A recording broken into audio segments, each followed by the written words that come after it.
ग्रंथ करण को पार, जाते मिले समाज सब, पावे जगतरा, पावे जगतरा।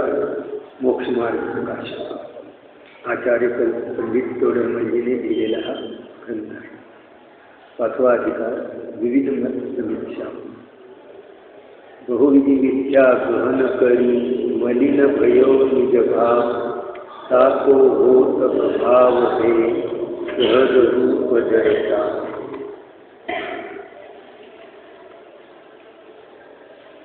विविध मत समीक्षा जे अन्य जैन मत सोडून जे अन्य मत आहे त्यांची समीक्षा। श्वेतांबर मताला देखील त्याने अन्य मतामध्ये टाकलेलं आहे। 5व्या अधिकारामध्ये विविध मतामध्ये म्हणजे जे अन्य मतं आहे त्यामध्ये म्हणजे जैन मतामध्ये श्वेतांबर मताला नाही, आपण म्हणणार ते आपलेच आहेत असू द्या, पण त्यांना अन्य मतामध्ये टाकलेले पंडित तोडरमलजीने श्वेतांबर मताला अन्य मतामध्ये टाकलेले आहे। तर या ठिकाणी श्वेतांबर मत विचार आपण अन्य मताचं पाहिलं या ठिकाणी। बाकी मतं त्या ठिकाणी काही मतं तरी वैशेषिक नैयायिक वगैरे, मीमांसक, सांख्य, बौद्ध वगैरे आता श्वेतांबर मतासंबंधी विचार करतात। काल झालं आपण या ठिकाणी श्वेतांबर मत वाले किसी ने सूत्र बनाए, उन्हें गंधर से बनाए करते हैं, सो उनसे पूछते हैं गंधर ने आचारांगादिक बनाए हैं, सो तुम्हारे वर्तमान पाए जाते हैं, इतने प्रमाण सहित बनाए थे या बहुत प्रमाण सहित बनाए थे? यदि इतने प्रमाण सहित ही बनाए थे तो तुम्हारे शास्त्रों में आचारांगादिक के पदों का प्रमाण 18,000 आदि कहा है, सो उसकी विधि मिला दो। ते आचारांगादिक पदामध्ये आपण पहले आचारांग पद 18,000 पद आहेत आणि एकेका पदामध्ये किती श्लोक? एक पद तेवढा असतं। पद कशाला म्हणायचं सगळं आहे त्याचं, आणि त्या एका पदामध्ये श्लोक किती आहेत? 18,000 पद आहेत। तर तुमचा आणि काही केलेलं आहे श्वेतांबराने आपल्या ग्रंथांना गणधरकृत मानलं, कुठल्या आचार्यांनी हे केलेले नाही। दिगंबराचे ग्रंथ नंतर जे आचार्य झाले त्यांनी केले, परंतु श्वेतांबराचे ग्रंथ ते मूळ गणधरकृत आहेत, कारण त्यांची नावच त्यांनी देताना असे दिले आचारांग सूत्रकृतांग वगैरे अशी नावं दिलेली आणि त्याचे करता गणधर भगवान अशा प्रकारे। मग आचारांग सूत्रामध्ये 18,000 श्लोक आहेत, 18,000 प्रमाण श्लोक आहेत। तर मग तुमची विधी मिळवा, तुमचा आचारांग एवढासा छोटासा आणि 18,000 श्लोक 18,000 पद म्हणतात। 18,000 पद कशाला म्हणतात? कोडी 51 सहस्र लाखम, हा 51 कोडी 51 अधिक 600 म्हणजे 51 कोटी अधिक काही श्लोक, त्याच्याद्वारे एक पद बनतं। किती श्लोकाचं एक पद बनतं? 51 करोड कोडी 51 सहस्रो भागव एक पद के एक आहे आणि एक पद तयार होतं। 51 करोड 600 श्लोकाच्या द्वारे एक पद तयार होतं। असं 18,000 पद प्रमाण आचारांग सूत्र आहे। त्याप्रमाणे त्याच्या दुप्पट दुजो सूत्र सुकृतांग वगैरे असे आहेत। मग त्याच्या विधी मिळवा, एवढे श्लोक आहेत का तुमच्या ह्याच्यामध्ये? पद का प्रमाण क्या है?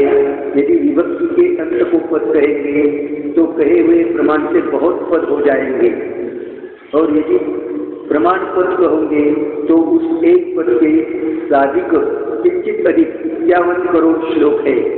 एका पदामध्ये किती आहे? त्या ठिकाणी किंचित अधिक म्हणजे वरचे 600 सांगितले आहेत ना, ते किंचित अधिक 51 करोड श्लोक है एकेका पदामध्ये। सो ये तो बहुत छोटे शास्त्र है, त्यांचे शास्त्र तर खूप छोटे छोटे आहेत त्या ठिकाणी, इसलिए बनता नहीं है तथा आचारांगादिक से दशवैकालिक का प्रमाण कम कहा है और तुम्हारे अधिक है, तो किस प्रकार बनता है? आचारांगामध्ये सगळे जे सूत्र आहेत, जे श्लोक म्हणजे पद आहेत त्याच्यापेक्षा दशवैकालिक वगैरे ग्रंथामध्ये कमी आहेत आणि तुमच्या याच्यामध्ये अधिक आहेत। फिर कहोगे आचारांगादिक बड़े थे, काल दोष जानकर उन्हीं में से कितने ही सूत्र निकाल कर यह शास्त्र बनाए हैं। तब प्रथम तो टूटक ग्रंथ प्रमाण नहीं है, तथा ऐसा नियम है कि बड़ा ग्रंथ बनाए तो उसमें सर्व वर्णन विस्तार से करते हैं और छोटा ग्रंथ बनाए तो वह संक्षिप्त वर्णन करते हैं, परंतु संबंध टूटता नहीं है। और किसी बड़े ग्रंथों में से थोड़ा सा कथन निकाल ले तो वहाँ संबंध नहीं मिलेगा, कथन का अनुक्रम टूट जाएगा। परंतु तुम्हारे सूत्र में तो कथाधिकता भी संबंध मिलता भाषित होता है, टूटकपणा भाषित नाही होता। जर त्यातले थोडेसे श्लोक घेतले तर टूटकपणा येईल त्या ठिकाणी। जर मोठ्या ग्रंथाचं छोट्या ग्रंथात रूपांतर करायचं तर त्याचा संक्षिप्त सार काढला जातो आणि स्वतंत्र ग्रंथ बनवला जातो, परंतु अशा प्रकारे तुमच्या ग्रंथातून दिसत नाही।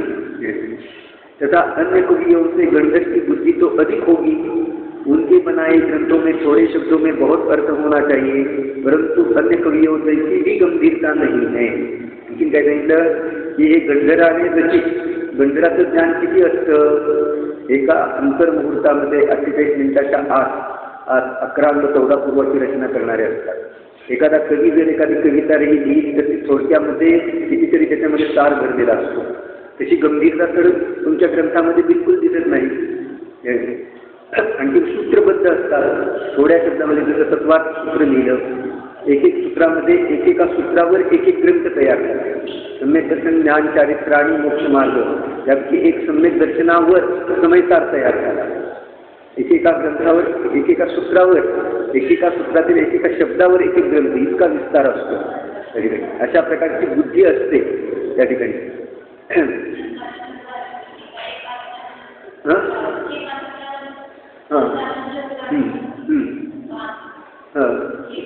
एकेका सूत्रावर त्याच्याकडे मग नंतर ते विस्तार झाले टीका, परंतु तत्वार्थ सूत्रावर नंतरच्या आचार्याने देखील एकेका सूत्रावर एक ग्रंथ लिहिला, सर्व सूत्रावर ग्रंथ तयार झाले त्या ठिकाणी। आणि तत्वार्थ सूत्र आहे सर्व ग्रंथाचा इंडेक्स बनला, तत्वार्थ सूत्राचा सर्व ग्रंथाचा इंडेक्स आहे। तर अशा प्रकारे आणि मग एक सूत्र सांगितलं तर त्याचा अर्थ किती विस्तारित होतो, अशी गंधर्वाला बुद्धी असते। आणि तुमच्या याच्यामध्ये तत्वार्थ सूत्र तर गंधर्वाने लिहिलेलं नाही, ते तर उमास्वामी आचार्यांनी लिहिलेलं आहे। मग गंधर्वाची बुद्धी त्यांच्यापेक्षा किती असते, अधिक, असं आहे ना त्या ठिकाणी। आणि तुम्ही म्हणता की या ठिकाणी गंधर्वाने बनवले, तर या ठिकाणी ग्रंथों में थोड़े शब्द में बहुत अर्थ होना चाहिए त्या ठिकाणी। हे जे सांगतात ते थोड्या शब्दामध्ये खूप अर्थ असला पाहिजे, परंतु अन्य कवियों जैसी ही गंभीरता नहीं है, अन्य कवि सारखी देखील गंभीरता तुमच्या ग्रंथामध्ये नहीं। तथा जो ग्रंथ बनाए वो अपना नाम ऐसा नहीं रखता कि अमुक कहता है मैं कहता हूँ, ऐसा कहता है, परंतु तुम्हारे सूत्रों में हे गौतम व गौतम कहते हैं ऐसे वचन है। मग जर गौतमाने ते ग्रंथ बनवले तर मग गौतम कहते हे असं कसं वाक्य येईल, म्हणजे हे दुसऱ्याने लिहिलेले आहे आणि ते म्हणतात की गौतम कहते हे, हे गौतम वगैरे। परंतु ऐसे वचन तो तभी संभव है जब और कोई करता हो। हे वचन त्यावेळेला संभव आहे त्यावेळेला कोणीतरी दुसरा करता असे।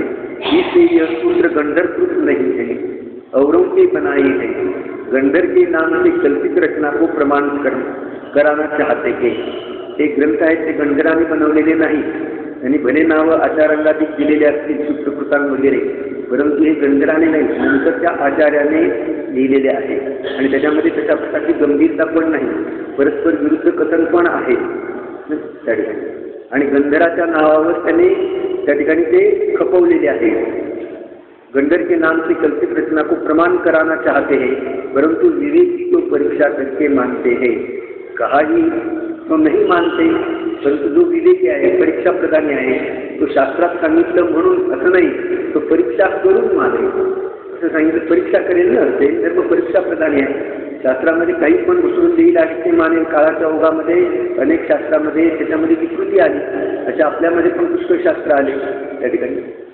त्याच्यामध्ये अन्य मतवाल्याने की उमास्वामीच्या नावावर उमास्वामी श्रावकाचार लिहिला, कुंदकुंदाचार्यांच्या नावावर कुंदकुंद श्रावकाचार लिहिला, कुंदकुंदाचार्यांनी श्रावकाचार लिहिले नाही, उमास्वामीने पण श्रावकाचार लिहिले। अशा प्रकारे आणि त्याच्यामध्ये त्या ठिकाणी अशा प्रकारचं सराग कथन वगैरे त्या ठिकाणी घुसळून दिले की काळाच्या ओघामध्ये थोडे थोडे हे काय होते बदलत जाते थोडे आज थोडे बदलले, उद्या थोडे बदलले, अशा प्रकारे.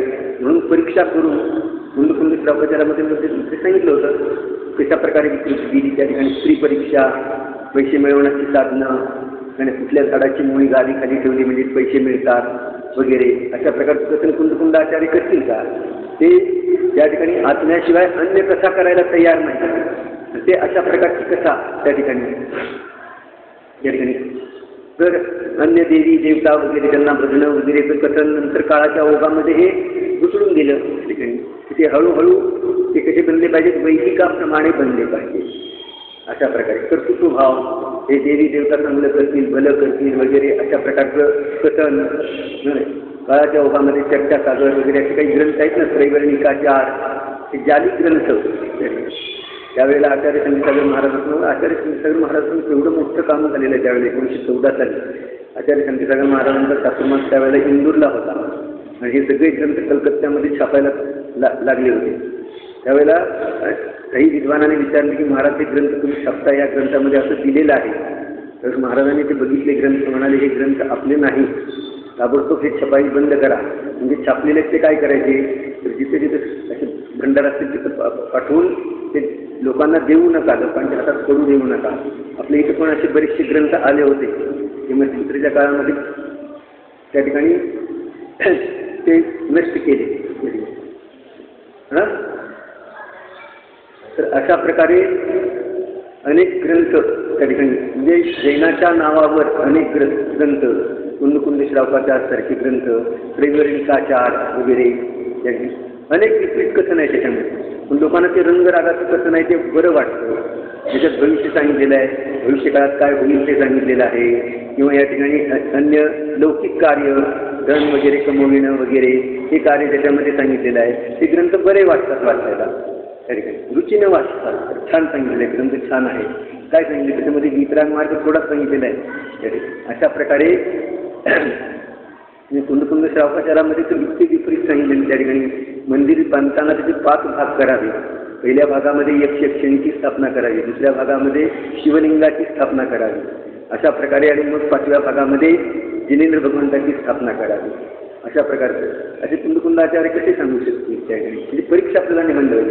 आणि तो कुंद श्रावकाचार छापण्याआधी त्याच्या आधी 20-25 पॉईंट दिले की हा ग्रंथ जैन नाही, कारण आणि तरी सुद्धा तो ग्रंथ छापला गेला. त्याची विचित्रता आहे, त्या विचार करण्यासारखी गोष्ट आहे. तर जो जैन आहे तो परीक्षा करूनच त्या ठिकाणी ग्रंथात सांगितले. तो ग्रंथ जैनाचं नाव खपवलं असेल त्याला काय करणार आहे? नाव दिल्यावर कुंद श्रावकाचार, हा कुंदकुंड आमचा आहे का कोणाचा आहे? नाव दिलं जैन ग्रंथ, पण लिहिलाय कोणी हे विचार करायला पाहिजे ना. त्यातलं कथन आहे ते बरोबर आहे का नाही, भाषा वगैरे त्याची जुळती आहे की नाही, समेसार प्रवचनसार वगैरे कुंदकुंडाचार्यांची भाषा कशी आहे. मग या कुंद श्रावकाचारामध्ये तशी भाषा असली पाहिजे ना. त्यांची मूळ भाषा प्राकृत, त्या ठिकाणी कुंदकुंडाचार्यांचे सर्व ग्रंथ आहेत ते प्राकृत लिपिबद्ध आहे, त्या ठिकाणी संस्कृत पण नाही. उमास्वामींचे ग्रंथ आहेत ते संस्कृतमधून आहे. अशा प्रकारे परीक्षा करून त्यातलं कथन कुठंही जिनवाणीला विरोधी येणार नाही अशा प्रकारे असेल तर तो ग्रहण करणार. हे तर फार सावधानतापूर्वक जरुरी आहे.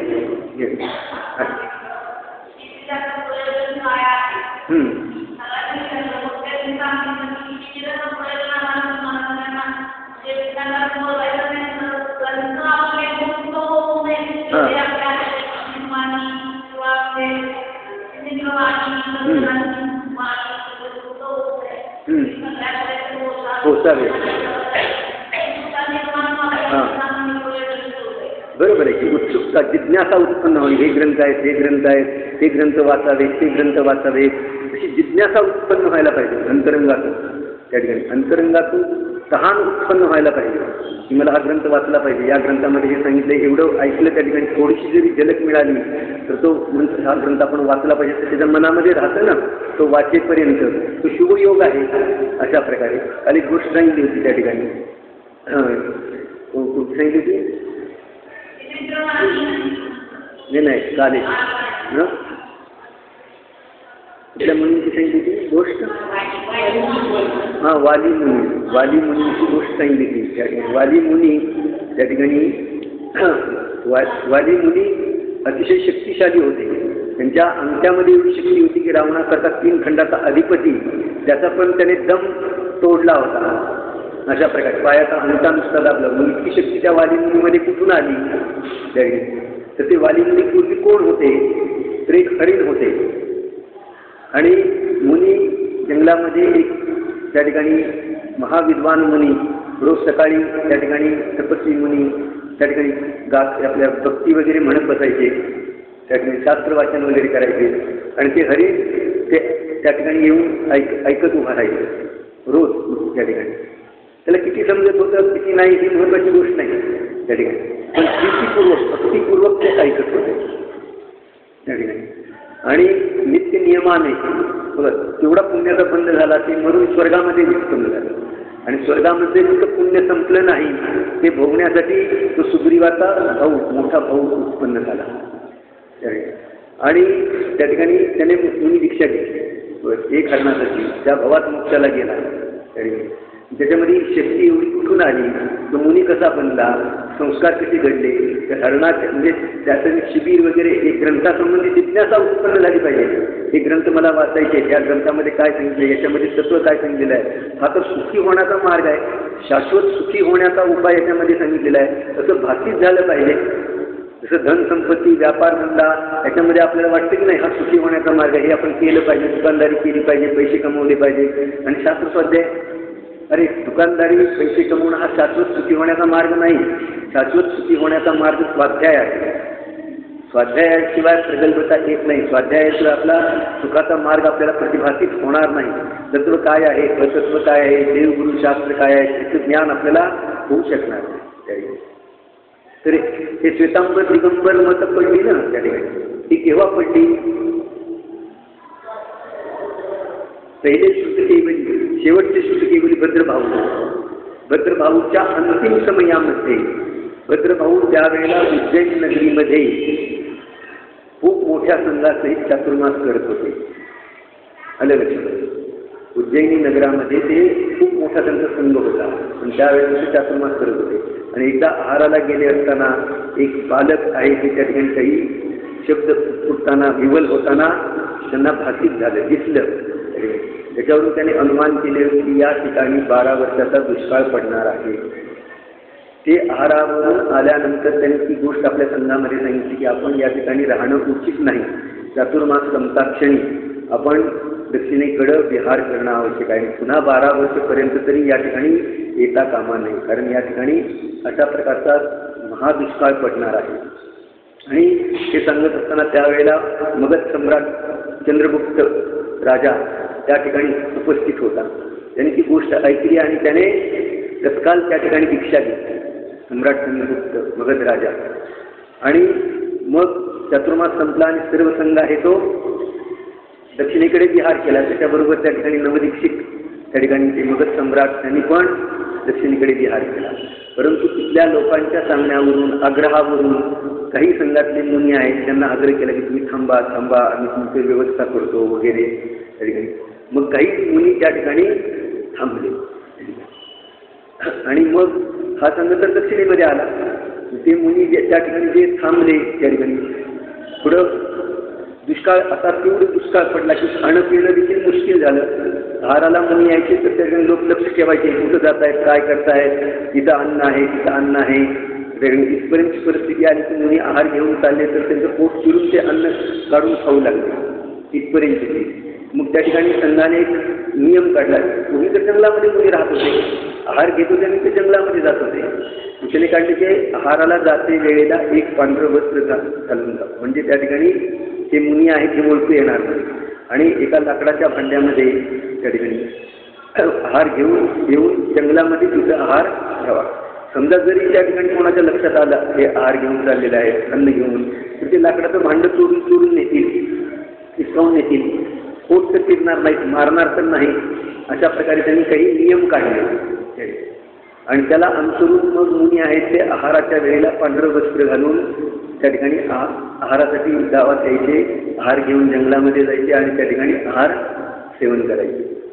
अशा प्रकारची 12 वर्षपर्यंत चालू राहिली. 12 वर्षानंतर दुष्काळ संपला. दुष्काळ संपल्यानंतर मग पुष्कळ आता दुष्काळ संपलेला आहे, सगळे पूर्वपदावर आता या अशा प्रकारे त्या ठिकाणी सूचना केली वगैरे. पहिले जसे मुनी राहत होते नग्न दिगंबर वगैरे, तर मग त्यातली बराचसा भाग पहिल्याप्रमाणे मुनी बनले नग्न दिगंबर वगैरे. बरं, पुष्कळचे मुनी होते, काही मुनी आहेत ते म्हणाले आम्ही 12 वर्षापर्यंत जर असं राहू शकतो आणि आम्हाला लोक मुनी मानतात त्या ठिकाणी, मग आता इथून पुढं असं राहिलं तर काय बिघडलं, आमच्या मुनीपणामध्ये काय बाधा येतो आहे. म्हणून त्याने ते वस्त्र घालूनच ते आहारासाठी यायचे आणि आहार घेऊन निघून जायचे अशा प्रकारे त्या ठिकाणी. मग त्यावेळेला 2 विभाग झाले. पहिल्यांदा सगळे साधू म्हटले जात होते. दिगंबर आणि श्वेतांबराचा मतच होतं ना, दिगंबर मुनी आणि श्वेतांबर मुनी. त्यामुळे जे श्वेत अंबर घालून आहार घेतात वगैरे त्यांना श्वेतांबर म्हटलं जाऊन, त्यांना जे मानणारे श्रावक ते श्वेतांबर आणि जे दिगंबर आहे ते दिगंबर. अशा प्रकारे 2 नावं पडली, श्वेतांबर आणि दिगंबर. श्वेतांबर मूर्तीपूजक आणि दिगंबर मूर्तीपूजक. त्यावेळेस तर स्थानकवासी वगैरे भेदच नव्हते, दोघंही मूर्तीपूजक होते. दिगंबर मूर्तीपूजक आणि श्वेतांबर मूर्तीपूजक. आणि जे भद्रभाऊ बरोबर जे मुनी होते ते सगळे दिगंबरच राहिले. इकडे 2 भेद पडले उज्जैनी नगरीमध्ये, श्वेतांबर आणि दिगंबर. परंतु त्यावेळेला देखील हे श्वेतांबर मुनी आहेत ते गावामध्ये येऊन आहार घेऊन जायचे.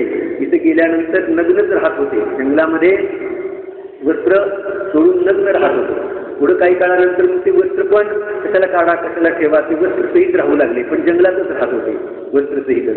मग पुन्हा त्यांनी जे शास्त्र वगैरे लिहिले, मग हळूहळू शिथिलाचार येत गेला. सवस्त्रमुक्ती वगैरेचं कथन त्यांनी केलं.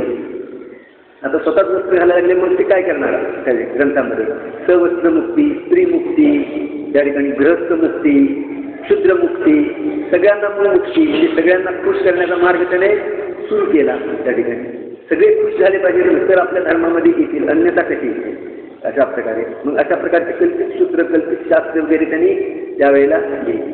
अशा प्रकारे दिगंबर मत म्हणजे भगवान महावीरांच्या नंतर 600 वर्षानंतर त्यांनी पहिले आचार्य भद्रभाऊ झाले, शेवटची श्रुत केवली, आणि त्यांच्या अंतिम वेळेला अशा प्रकारचं हे 2 मतं पडली. आणि त्याच्यानंतर 1500 वर्षानंतर मग त्या ठिकाणी स्थानकवासी, त्याला पण कारण झालं. त्यावेळेस 12व्या शतकापासून मुसलमानांचे आक्रमण सुरू झाले. ते लोक मंदिरं भंग करू लागले, मंदिरं तोडू लागले, मूर्ती तोडू लागले. त्या ठिकाणी लोक हवालदिल झाले, काय करायचं आता, काय करायचं, आपण कोणाची पूजा करायची, देवदर्शन कसं करायचं, त्या ठिकाणी भक्ती कशी करायची, त्या ठिकाणी दर्शन कसं करायचं, अशा प्रकारे त्यांना प्रश्न उत्पन्न झाले त्यावेळेला. तर ठीक आहे, त्या ठिकाणी तुम्ही फक्त आपलं मंदिर जे हॉल बांधला, त्या ठिकाणी मंदिर बांधलं, त्या ठिकाणी त्यामध्ये शास्त्र ठेवा, प्रतिमा ठेवू नका, म्हणजे ते भंग करणार नाही अशा प्रकारे सल्ला दिला. त्या ठिकाणी तारण स्वामी वगैरे अशा प्रकारचे काही त्यावेळेला मुनी झाले त्या ठिकाणी. आणि मग असा काही काळ गेला ना 15व्या शतकामध्ये, असा 200-300 वर्ष काळ गेला. मग लोकांना मूर्तीपूजेची सवय मोडली, ते शास्त्राचीच पूजा करू लागले. स्थानकवासी संप्रदाय पडला त्याच्यानंतर 1500 वर्षानंतर.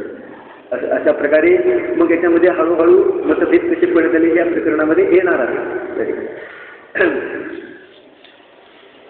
जितके म्हणून सगळे शास्त्र लिहिले गेल्यानंतर ते आचार्य भद्रभाऊ, शेवटची श्रुत केवली, त्यांच्यानंतरच हे सगळं साहित्य आहे. तोपर्यंत तर सर्व मुनिराज आहे ते त्या ठिकाणी शास्त्राचे पाठी होते. काही अंगाचे असतील भले, हळूहळू ते ज्ञान विस्मृत होत चाललं. मग शास्त्र लिहिण्याची आवश्यकता भासली, मग शास्त्र वगैरे लिहिली गेली अशा प्रकारे. तर या ठिकाणी हे श्वेतांबर आहेत, त्यांनी मग या ठिकाणी ही सगळी शास्त्र आपल्या मतामध्ये जास्त लोक आकर्षित व्हावे म्हणून आमचे ग्रंथ आहेत ते प्रमाण आहे. का तर आमचे ग्रंथ आहेत ते सगळे गणधराने लिहिलेले आहेत. मूळ गणधराचे ग्रंथ आमच्याकडे आहेत आणि दिगंबराकडे मूळ गणधरांचे ग्रंथ नाही, ते नंतरच्या आचार्याने लिहिलेले आहेत. अशा प्रकारचा प्रचाराची एक पद्धती आहे त्या ठिकाणी. तर हे गणधराचे ग्रंथ नाही, हे पंडित तोडरमलजीने पहिल्यांदा सिद्ध केलेलं आहे. हे गणधर, कारण गणधराच्या ग्रंथामध्ये किती गंभीरता असली पाहिजे त्या ठिकाणी. केवढे मोठमोठे ते ग्रंथ आहेत, किती पद आहे, किती त्याच्यामध्ये श्लोक आहे त्या ठिकाणी. 18,000 पद पहिल्याच आचारांग सूत्रामध्ये आहेत आणि 18,000 जर त्याच्यामध्ये पद आहेत तर एका पदामध्ये किती श्लोक असतात तर 51 करोड अधिक थोडे वर इतके इतके श्लोक एकेका पदामध्ये असतात. अशा 11,000 पदाचं आचारांग सूत्र आहे. आणि पुढचे जे अंग आहे ते त्याच्या दुप्पट वगैरे आहे. म्हणजे तेवढे मोठे जे आहेत त्या ठिकाणी. आणि तुमचे असे ग्रंथ कुठं आहेत आणि त्याच्यामध्ये अशा प्रकारची गंभीरता पण नाही, सूत्रबद्धता पण नाही, थोड्या शब्दात जास्त सांगण्याची कला पण त्या ठिकाणी नाही. हे गंधराचे ग्रंथ असणंच शक्य नाही. कल्पित रचना करून त्या ठिकाणी तुम्ही असे मानलेले आहेत. परंतु विवेकी तो परीक्षा करके मानते हे, कहाही तो नाही मानते. जे विवेकी आहेत ते सांगितलंय म्हणून मानणार नाही. आपण एक जैन कुलात उत्पन्न झालो, आपल्याला कोणी सांगितले नाही असं सांगितलेलं की आपण लगेच मानणार. पण ज्या वेळेला अन्य मतवाले वगैरे असतात ते परीक्षा करून हे बरोबर आहे की चूक आहे, हे असंच असू शकतं का, अशा प्रकारे विचार केल्याशिवाय ते थोडंच ग्रहण करणार आहेत. अन्य मतातून जे जैन मतामध्ये येणार ते परीक्षा करूनच येणार ना. तरी आपण काही वेळेला अज्ञाप्रधानी बोलू, ठीक आहे महावीर भगवंताने सांगितलेलं आहे असं असेल तरी विचार करणार नाही. पण जे बुद्धिवान आहेत ते विचार करणार ते बरोबर आहे का. महावीर भगवंताच्या नावावर काही पण पुष्कळ असं होतं ना, एखादा महापुरुष होऊन जातो मग त्यांच्या नावावर पुन्हा लोक काही पण खपवत बसतात. गौतम बुद्ध झाले आणि मग त्यांच्या नावावर त्यांचे शिष्य बस नाही ते असं म्हणत होते, नाही त्याने असं केलं, नाही त्याने असं केलं, कोणी केलं, त्यांचे शिष्य. आपण नवीन सुद्धा पाहतो, एखादे महाराज झाले आणि नंतर त्यांचे शिष्य त्यांच्या नावावर अनेक गोष्टी खपवतात. नाही ते असं करत होते, नाही त्यांनी असं सांगितलंय, त्यांनी तसं सांगितलेलं आहे त्या ठिकाणी. अशा प्रकारे मग त्याच्यामध्ये अनेक त्या ठिकाणी आपल्या मनातच त्या ठिकाणी सांगत बसतात. अशा प्रकारे होतं त्या ठिकाणी. तथा वे ऐसा भी कहते हैं, गंधर्व सूत्रों के अनुसार कोई दशपूर्वधारी हुए हैं, उन्होंने यह सूत्र बनाए. वहाँ पूछते हैं यदि नए ग्रंथ बनाए तो नया नाम रखना था, अंगादिक के नाम इसलिए रखे. उनके म्हणतात त्याच्यासाठी पळवाट करतात की गंधराच्या सूत्रानुसार जे नंतर दशपूर्वधारी मुनी झाले त्यांनी ही सूत्र बनवलेली आहे. त्यांनी जर सूत्र बनवले तर त्याला नवीन नावं द्यायला पाहिजे होती. त्याला अंगाची नावं कशासाठी दिली, अंगादिक के नाम किस लिए रखे. जैसे कोई बड़े साहूकार की कोठी के नाम से अपना साहूकार प्रकट करे, ऐसा यह कार्य हुआ. सच्चे को तो इस प्रकार दिगंबर ने ग्रंथों के और नाम रखे हैं तथा अनुसारी पूर्व ग्रंथों का कहा है, उसी प्रकार कहना योग्य था. दिगंबर ग्रंथामध्ये कसं सांगितलं, नवीन ग्रंथ लिहिलेले आहे. परंतु हे ग्रंथ आहेत ते आम्ही पूर्वी आमच्या गुरुने जे सांगितलं आणि गुरु परंपरेने जे चालत आलं त्याला अनुसरून हा आम्ही ग्रंथ लिहिले आहे. केवली श्रुत केवली म्हणिलम. आम्ही हे मनाने लिहिलेले नाही, याच्यामध्ये आमचं मनाचं काही पण नाही. हा सगळा माल कोणाचा आहे, केवली श्रुत केवलीचा आहे. हा माल खपवण्याचं काम आम्ही करतो, मधले दलाल आहोत, अडती आहोत. त्याने माल तर केवली श्रुत केवलीचा आहे त्या ठिकाणी. अशा प्रकारे आपले आचार्य सांगतायत त्या ठिकाणी. उसी प्रकार कहना योग्य था. अंगादिक के नाम रखकर गंधर्वकृत भ्रम किसलिए उत्पन्न किया. अंगादिकाचे नाव लिहून हे गंधर्व भगवंताने केलेले आहे असं कशासाठी त्या ठिकाणी भ्रम उत्पन्न केला. इसलिए गंधर्व के पूर्वधारी के वचन नहीं है तथा इन सूत्रों में विश्वास करने के अर्थ जो जिनमत अनुसार कथन है वह तो सत्य है, सत्य ही है. दिगंबर भी उसी प्रकार करते हैं. याच्यामध्ये विश्वास करण्यायोग्य जिनमताला अनुसरून जे कथन आहे ते सत्य आहे. दिगंबर पण त्या प्रकाराने मानतात. तथा जो कल्पित रचना की है उसमें पूर्वापर विरुद्धपना व प्रत्यक्षादि प्रमाण में विरुद्धपना भाषित होता है वही बदलाते हैं. परंतु त्याच्यामध्ये जे कल्पनेने घुसळून दिलेलं आहे ते पूर्वापर विरुद्ध आहे, प्रत्यक्षादि प्रमाणाच्या विरुद्ध असं भाषित होत आहे. जशी स्त्रीमुक्ती वगैरे, क्षुद्रमुक्ती, डोंबारी तारेवर कसरत करत असताना त्याला केवळ ज्ञान झालं. असं प्रत्यक्ष विरुद्ध, पूर्वापर विरुद्ध पण आणि प्रत्यक्ष विरुद्ध पण कसं तरी अर्थात पाहत भरताना केवळ ज्ञान झालं. आपण यातून तात्पर्य काय की भरताने दीक्षा घेतल्याने तत्काल केवळ ज्ञान झालं. त्याने काय सांगितलं, अर्थात पाहत असताना त्यांना केवळ ज्ञान झालं. घरामध्ये असताना गृहस्थीला पण केवळ ज्ञान होऊ शकतं, डोंबाऱ्याला पण केवळ ज्ञान होऊ शकतं. तारेवरची कसरत करत असताना त्याला सम्यक दर्शन प्राप्त झालं आणि तिथंच त्याला केवळ ज्ञान पण झालं. म्हणजे एक कथन मुनी होण्याची काय गरज आहे त्या ठिकाणी. अशा अनेक परस्पर विरुद्ध कथन त्या ठिकाणी आणि प्रत्यक्षादि प्रमाणाच्या विरुद्ध हे भाषित होत आहे. मग गृहगार सोडण्याची आवश्यकता काय, निष्परिग्रह होण्याची आवश्यकता काय वगैरे सगळ्या गोष्टी अनेक प्रश्न पडतील ना त्या ठिकाणी. अशा प्रकारे परस्पर विरुद्ध जे कथन आहे ते आम्हाला मान्य नाही त्या ठिकाणी. ते त्याने कल्पनेने, मनाने, लिहिलेलं आहे. शिथिलाचार उत्पन्न केलेला आहे. बघा, ज्या वेळेला हे श्वेतांबर मत पडलं त्यावेळेला तर ते दिगंबर मूर्तीची पूजा करत होते. भगवान महावीरानंतर 600 वर्षानंतर ते दिगंबर मूर्तीचीच पूजा करत होते. फक्त त्यांचे गुरु होते ते श्वेत वस्त्र धारण करून आहारासाठी येत होते. जंगलात गेल्यानंतर ते पण लग्नच राहत होते. एक रूढी पडली ना, आणि ही रूढी असे 10-15 वर्ष पडल्यामुळे ती सवय पडली. जसे आहे ना, आपण एखादं रूढी पडली, खोट्या रूढी पाडणं सोपं असतं, पण पुन्हा त्या मोडणं कठीण असतं. खोटी रूढी एखादी पाडली त्याने आपले नाही, रात्री अभिषेक करण्याची रूढी हळूहळू ते रात्री करत होते. सायंकाळचा अभिषेक हळूहळू 6चा 7, 7चा 8, 8चा 9, 9चा 10 वाजेपर्यंत व्हायला लागला. तरी मग आम्ही रात्री 10 वाजेपर्यंत अभिषेक करतो. ही रूढी पडली. अजितमुती अम्मा असताना ना ही घटना घडली ना, अजितमुती अम्मांना विचारलं 10 वाजता रात्री अभिषेक होतो. नाही म्हणाले, ते चुकीचं आहे. संध्याकाळचं 3 संध्या अभिषेक त्या ठिकाणी जे त्रैल वगैरे केलेले आहेत त्यांच्यासाठी हा 3 वेळेचा अभिषेक त्या ठिकाणी. आणि तो हळूहळू सरकत वेळ राहत नाही शिल्लक, हळूहळू सरकत ही रूढी पडली की बंद करून टाका म्हणून सांगितलं. आणि आपल्या इथं मग त्यावेळेसपासून अजितमती अम्मांच्या सांगण्यावरून ती बंद झाली. आपल्या इथं रात्री 10 वाजता अभिषेक होत होता की नाही.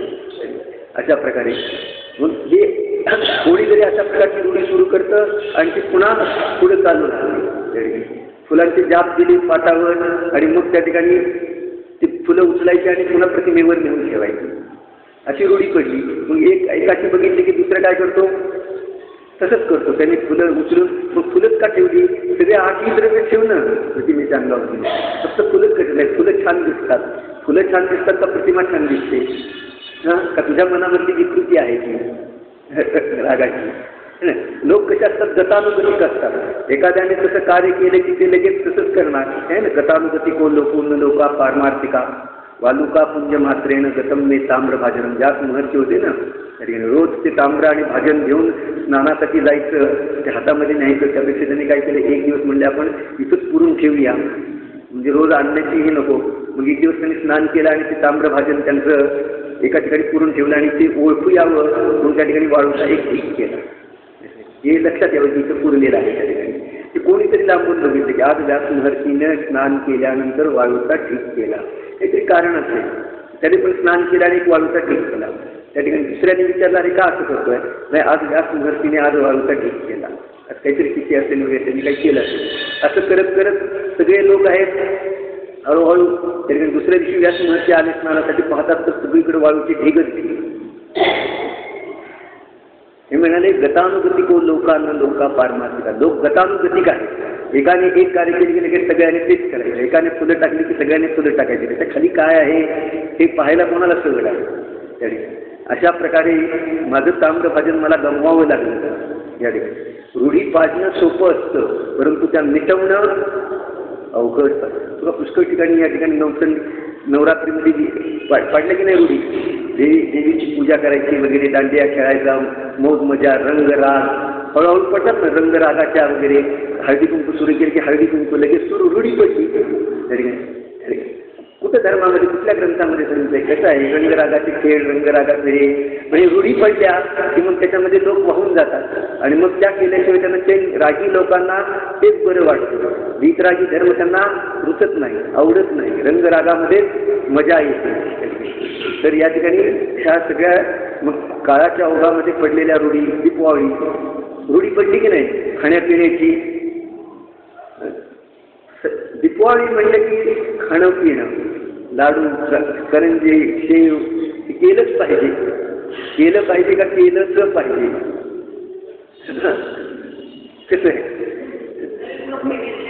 हा नवीन कपडे घेतलेच पाहिजे, वया पुजल्याच पाहिजे, मंदिरात नाही गेलं तरी चालेल. महावीर भगवंताचं स्मरण त्या दिवसात होत असेल किंवा नसेल पण कित्येकांना क्या केवल ज्ञान झालं, गौतम स्वामींना केवल ज्ञान झालं, महावीर भगवान मोक्षाला गेले. स्मरण सुद्धा सवडच नसते ना. सगळ्या व्यापारी पडले ना त्याच्यामध्ये गुंतून पडले. इतका उत्कृष्ट धर्म पण सगळ्या पडला बनियांच्या हातामध्ये आणि त्यामुळे त्याला स्मरण करायला सुद्धा सवड नाही. ह्या रूढी अशा असतात त्या ठिकाणी. तसं या ठिकाणी या श्वेतांबरामध्ये या रूढी पडल्या आणि मग काळाच्या ओघामध्ये 10-12 वर्ष ते श्वेत अंबर घातलं, त्याने पांढरं वस्त्र घातलं आणि रूढी पडली आणि एक पंथ तयार झाला. आणि मग त्याने आपले मताचं पुष्ट करण्यासाठी तशा प्रकारे शास्त्रामध्ये पण शिकेलाचार आणला, शास्त्रामध्ये पण विपरीत कथन केलं आणि अशा प्रकारचे त्यांचे कल्पित शास्त्र सुरू झाले. ओम नमः शिवाय. उद्यापर्यंत